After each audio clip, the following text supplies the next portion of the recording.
আসসালামু আলাইকুম। পঞ্চম শ্রেণীর শিক্ষার্থী বন্ধুরা, তোমাদের সকলকে আমার চ্যানেলে স্বাগতম জানাচ্ছি। আমরা এখন তোমাদের গণিত বইয়ের 113 পৃষ্ঠায় আছি। এই পৃষ্ঠায় দেওয়া আছে দেখি পারি কিনা। অবশ্যই আমরা দেখব এই অঙ্কগুলা সমাধান করতে পারি কিনা।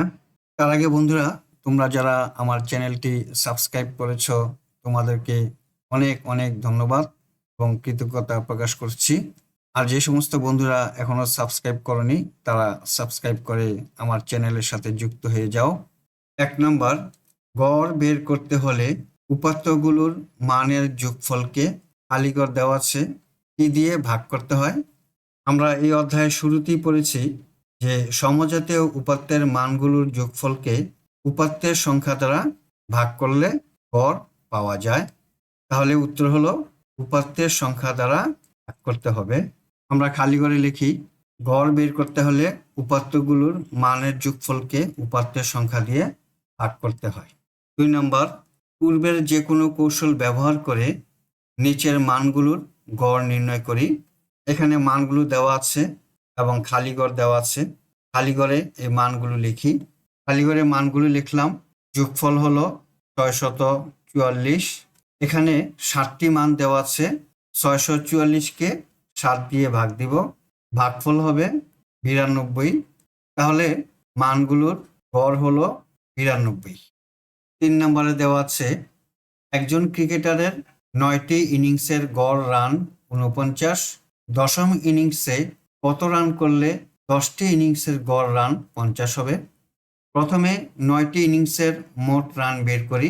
9টি ইনিংসের গড় রান দেওয়া আছে 49। 49 লিখি।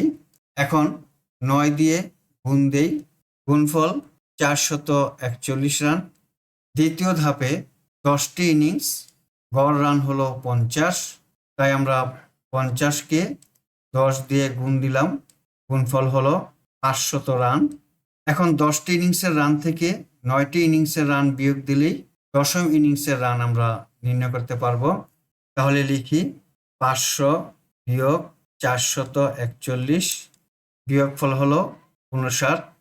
তাহলে দশম ইনিংসে 59 রান করতে হবে। 4 নম্বর, জানুয়ারি মাসের 6 দিনের এবং ফেব্রুয়ারি মাসের 5 দিনের দৈনিক সর্বোচ্চ তাপমাত্রা নিচে দেয়া আছে। গড় তাপমাত্রা বের করি।